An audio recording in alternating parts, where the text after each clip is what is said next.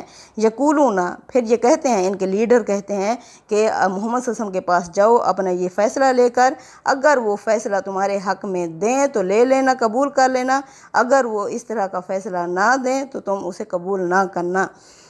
یقولون، یہ کہتے ہیں، ان اوتیتم، اگر تمہیں اس طرح دے دیا جائے، ہاذا، اس طرح فیصلہ، فخذوہ، تو اس کو قبول کر لینا، وَإِن لَّمْ تُؤْتُوهُ، اگر ایسا نہ دے، فاحذروا، تو اسے چھوڑ دینا، بچ کر رہنا۔ وَمَن يُرِدِ اللَّهُ فِتْنَتَهُ، جس سے اللہ فتنے میں مبتلا کر دے، فتنے کا ارادہ کر لے، فتنے میں ڈالنا چاہے، فَلَن تَمْلِكَ لَهُ مِنَ اللَّهِ شَيْئًا، محمد صلی اللہ علیہ وسلم تم اس کے لیے ہرگز نہیں ملکیت رکھتے، اختیار رکھتے اللہ کے آگے کچھ بھی۔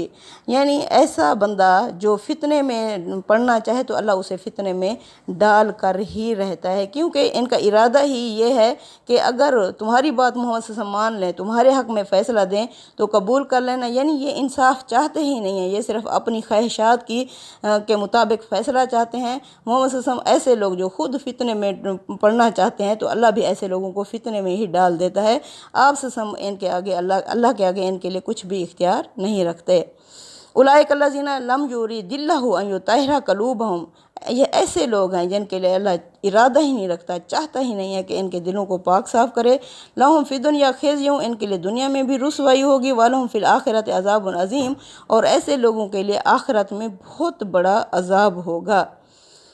یعنی سنت الہی یہ ہے، یہ لوگ جو سنتے ہیں، دیکھتے ہیں، سمجھتے ہیں، حق کو چھوڑ دیتے ہیں تو اللہ اس کو گمراہی میں ڈال دیتا ہے۔ یعنی اللہ فرماتے ہیں ایسے لوگوں کو اللہ فی دنیا میں بھی ان کے لیے رسوائی ہے اور آخرت میں ان کے لیے بہت بڑا عذاب ہوگا۔ سمعون للکاذب، محمد صلی اللہ علیہ وسلم یعنی یہ سنتے ہیں، جھوٹ سنتے ہیں، اکالون للسحت، یہ حرام کھاتے ہیں۔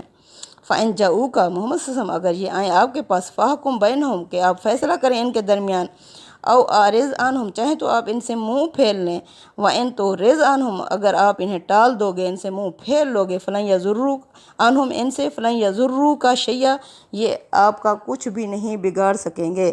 یعنی اگر یہ آپ سے فیصلہ کرانے کے لیے آئیں، آپ چاہیں تو فیصلہ کر دیں، چاہے تو آپ ان کو ٹال دیں، ان سے منہ پھیر لیں، یعنی اب اللہ انہیں بے نقاب کرنے والا ہے، ان کا پردہ اٹھانے والا ہے، کیونکہ اب اگر آپ ان کے حق میں فیصلہ نہیں دو گے تو یہ قبول نہیں کریں گے، ان کا پردہ چاک ہو جائے گا، تو یہ آپ کا پھر کچھ بھی نہیں بگاڑ سکیں گے، کیونکہ انہیں پتہ ہے کہ اب یہ یعنی اسلام غالب آ چکا ہے انشاءاللہ، یعنی اب یہ ان کی چالیں آپ کا کچھ بھی نہیں بگاڑ سکیں گی۔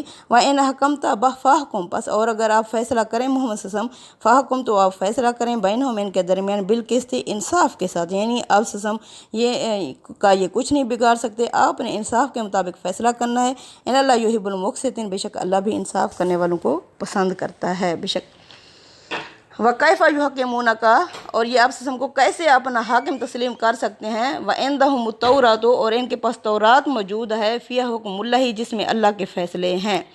یعنی اگر یہ فیصلہ کرانے آئیں تو آپ نے انصاف سے فیصلہ کرنا ہے۔ اللہ فرماتے ہیں یہ آپ کو کیسے اپنا حاکم تسلیم کر سکتے ہیں، یہ کس طرح آپ سے فیصلے کرا سکتے ہیں، حالانکہ ان کے پاس تورات موجود ہے، فیہا حکم اللہ، جس میں اللہ کے احکامات ہیں، اللہ کے فیصلے موجود ہیں۔ ثم یتولون من بعد ذلک، اس کے بعد یہ منہ پھیر لیتے ہیں، یعنی تورات سے بھی کوئی یہ اس پر عمل نہیں کرتے، اس سے کوئی ہدایت حاصل نہیں کرتے۔ وما اولئک بالمؤمنین، حقیقت یہ ہے کہ یہ لوگ مومن ہی نہیں ہیں، یعنی یہ دل سے ایمان ہی نہیں لائے، منہ سے صرف کہتے ہیں۔ ربنا تقبل منا انک انت السمیع العلیم وتب علینا انک انت التواب الرحیم، وصلی اللہ تعالی علی خیر خلقہ محمد وعلی آلہ وصحبہ اجمعین، آمین یا رب العالمین۔